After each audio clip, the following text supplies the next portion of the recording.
Misioni Faktëmbledhës i Partisë Popullore Europiane ka zhvilluar një vizitë në Tiranë ku në fokus kanë qenë zgjedhjet e ardhshme parlamentare dhe klima politike në vend. Delegacioni i përbër nga 28 eurodeputet u ngjit në Selim Blu për një takim të gjatë me kryetarin e Partisë Demokratike Sali Berisha. Takimi që zgjati afro 2 orë u përqendrua në atë që opozita e konsideron problematika serioze të procesit zgjedhor. Temë qendrore për një opozit janë zgjedhjet. Dhe ne aty u bërë një ekspoze. E keni pa ju librin 1500 faqe me mira dokumenta. U paraqitën gjërësisht këto, u diskutuar për narkoshtetin, për këto që po ndodhin, azjesimin e sistemit drejtësisë dhe gjitha këto, por unë nuk mund të hyj në detaje dhe nuk kam ndërmend, për arsye sepse është rregulli Chatham House që duhet zbatohet në këto rast. Berisha vijoi me akuza ndaj qeverisë për mënyrën e menaxhimit të fondeve publike, duke përmendur tendera dhe koncesione që sipas tij kanë prodhuar dështime infrastrukturore.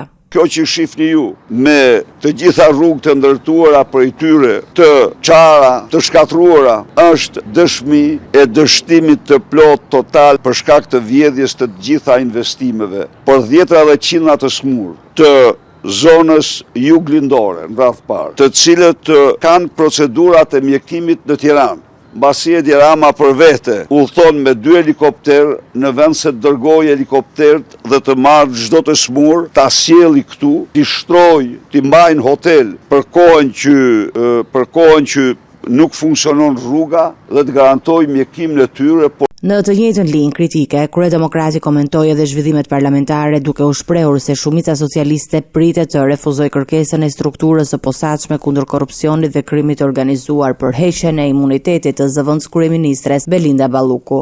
Ajo është një repart krimi, Osman. Ajo parti ka fakturë shqiptarëve që është matrix e krimit në Shqipëri. Nuk ka. Ajo parti ka krimin, substancën, shpirtin, mendjen e vetë. Sa i takon aksionit opozitar, Berisha paralajmëroi një intensifikim të protestave duke mos përjashtuar forma të ndryshme reagimi, përfshirë edhe bllokimin e akseve rrugore.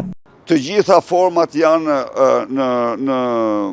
në konsiderat dhe kjo është vetëm protest. Ne kemi vetëm protest. Ne domethënë qëndrojmë, ne besojmë tek nuk kemi një është rruga e vetë. Megjithatë, ai siguroi se aktivitetet politike do të zhvillohen në hapësira që cënojnë objektet fetare, duke garantuar respekt për besimtarët. Se në absolute, në teritorin Karshi Xhamis, Partia Demokratike nuk do të zhvilloj asnjë aktivitet proteste, por natyrisht i garantoj organizatën kriminale se s'do mund të mbrojnë parlamentin duke u betuar se gjoja po mbrojnë Xhamin. Njerëz të pa fe, pa din, pa iman. Njerëz që vjedhin qytetarët e tyre nuk kanë asgjë të përbashkët, as me besimin, as me Xhamin, as me kishën, as me teqen.